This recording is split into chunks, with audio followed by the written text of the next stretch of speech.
Problems operate a lot more like addictions than we realize. I was in a recovery meeting the other day and I heard something new. I've been going to recovery meetings for 15 years, and now and then someone says something new.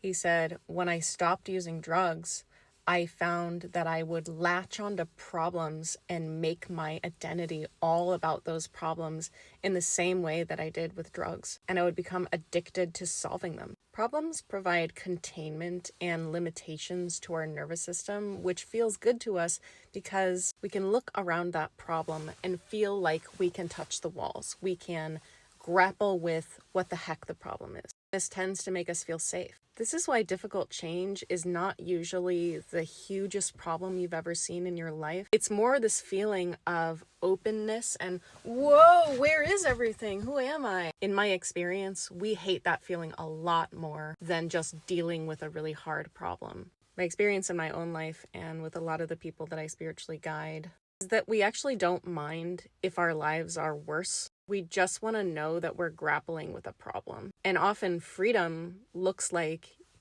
freeing yourself from those problems and being out in that whoa space. Addiction is tied to obsession, compulsion, and cognitive rigidity. So when we find people who tend towards addiction, they are people who tend towards creating these containers so that they feel safe. My friend Sarah calls this pockets of anxiety. And so whenever I talk about my health, or I just got over a big obsessive problem that I was having for a long time, like 5 years, for some reason, I got really obsessed with the idea that coffee was making my life bad, and that if I could just quit the coffee, then everything would be all better. And I would talk to the people in my life, and they would be like, why are you so focused on this one thing? And to some degree, it was like my own personal mountain internally.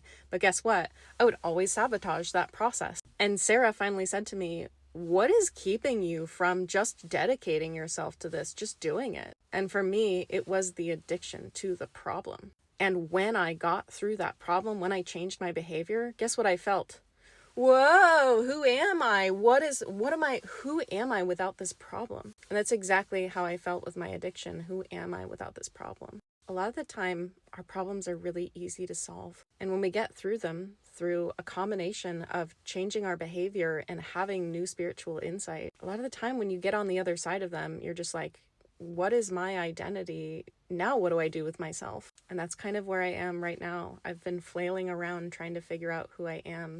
And I'm also trying not to take on any new obsessive problems because I don't need them to make me feel safe.